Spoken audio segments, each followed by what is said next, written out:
Billy Boulevard, Cigar Rant number 11. Classic corporate hypocrisy. CVS is now an anti-tobacco establishment. It is also now a health center.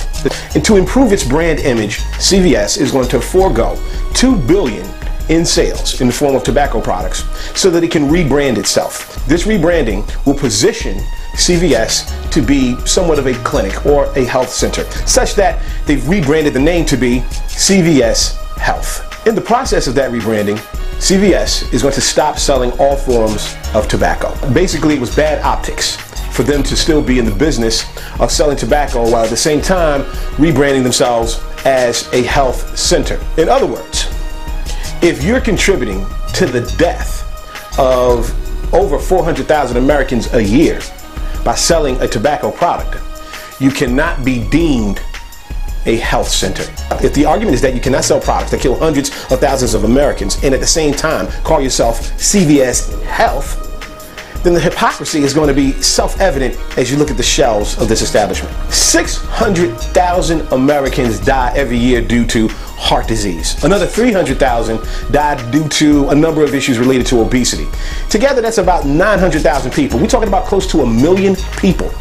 Now, make no mistake, 480,000 people that die due to tobacco-related illnesses and issues and cancers and lung cancers and things of the sort, that's not small potatoes either. But certainly, the math makes the argument. Some of the products that you sell also contribute to the #1 killer of Americans annually, to the tune of about 900,000 people. You're going to continue to sell those products.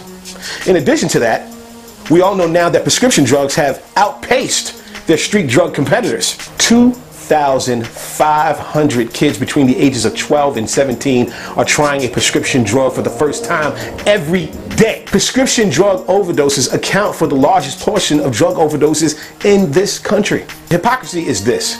They're rebranding their image on the backs of an anti-tobacco wave of legislation, an anti-tobacco sentiment that has taken over America, and anti-tobacco everything. CVS is calling out Walgreens.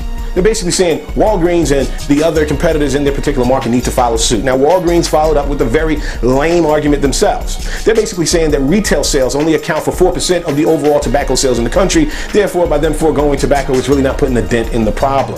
As if your small percentage of people that you kill isn't a big deal. Knock yourself out, Walgreens. But I think I have a different approach.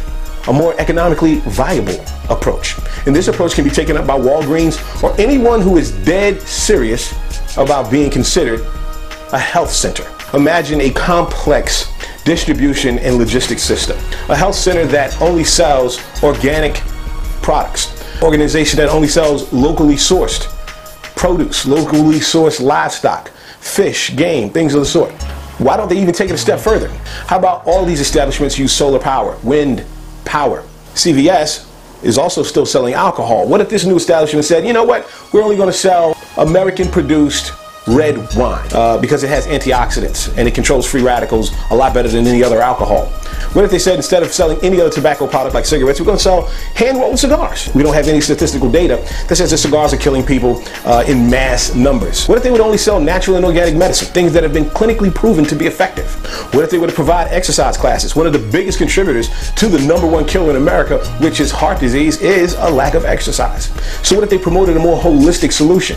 In other words, what I'm asking you to do, CVS and the other corporations out there that just want to check the box, instead of doing so little to gain so much, why don't you really dig deep? I commend you because cigarettes do kill, but there's a lot more that you can do besides sit back and say you're a health-centric organization because you don't sell cigarettes. Meaning, you don't contribute now to the 480,000 people that die every year, but you do now contribute to the 900,000